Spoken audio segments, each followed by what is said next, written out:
Куда менее известны аланские боевые собаки. В Испании их называют алано испаньол, то есть испанские алано.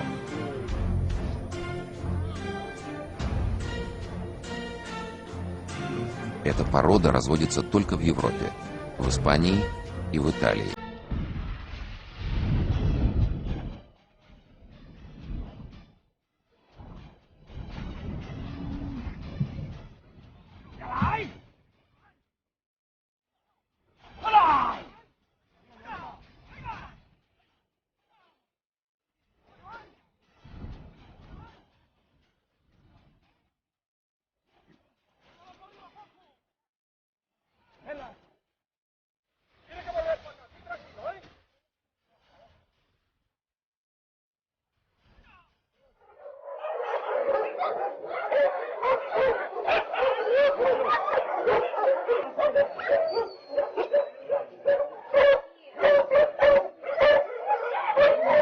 Мы нашли в Испании заводчиков, которые занимаются разведением собак аланской породы. Их большое собачье хозяйство расположено в местечке Рута.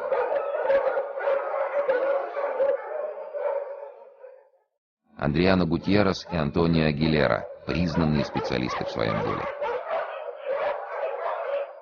Во времена господства римлян сюда, на Пиренейский полуостров, пришел народ аланов.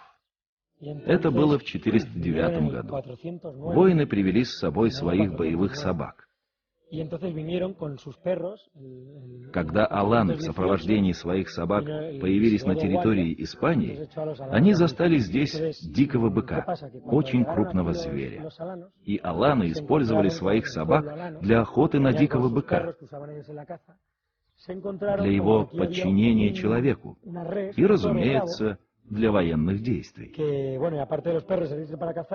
Когда после неудачных войн с вестготами, пройдя через весь полуостров, аланы отправились в Северную Африку, они оставили здесь часть своих собак.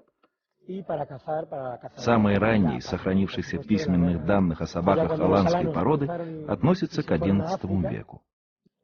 Король Альфонсо Справедливый очень увлекался охотой и в своей книге об охоте на крупного зверя подробно описал основные характеристики породы. Какой должна быть голова аланской собаки, какими должны быть ее корпус, темперамент, укус. Он оставил известную фразу. Это изречение в переводе со староиспанского звучит примерно так. Аланская собака кусает не потому, что голодна, а потому, что от природы наделена желанием захватить все, что движется.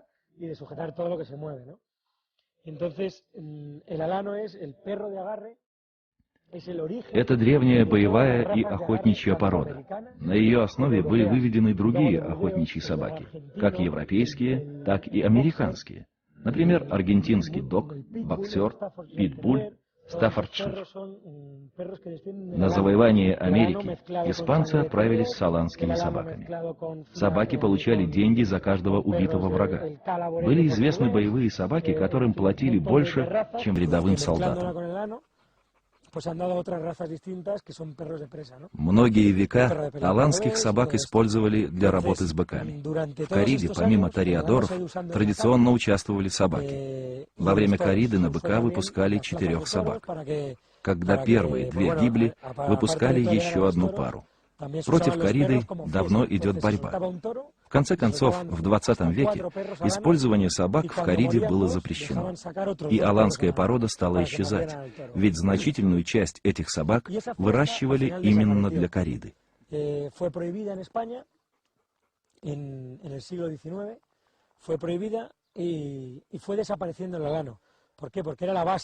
Уже в 20 веке, в 1915 году, была запрещена и загонная охота на крупного зверя.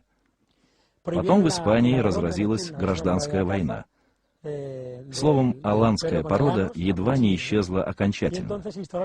И только в 1975 году начались поиски. В настоящее время аланских собак около 700, не больше. Ветеринар и кинолог Карлос Контрерас нашел около 45 особей и на их основе вывел 10 родословных линий. В Испании ими занимается 1,5 десятка собаководов. 5 или 6 из них разводят только выставочных собак.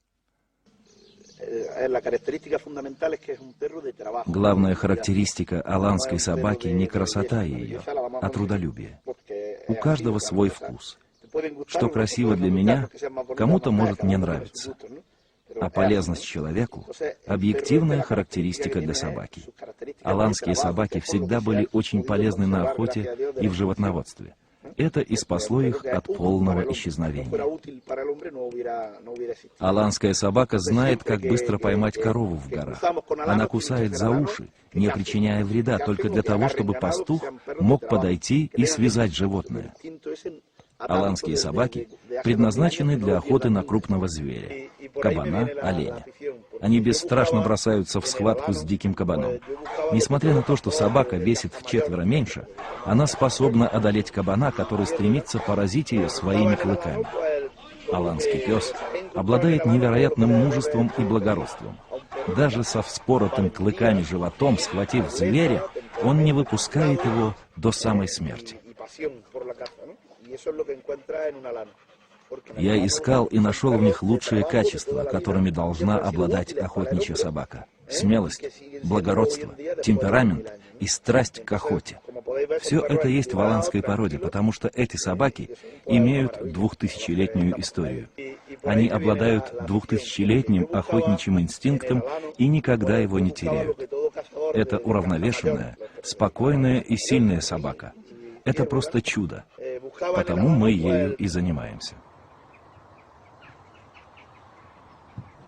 На прощание Антонио и Андриано признались, что давно мечтают побывать в Алании и помочь возвращению аланских собак. А пока привет исторической родине.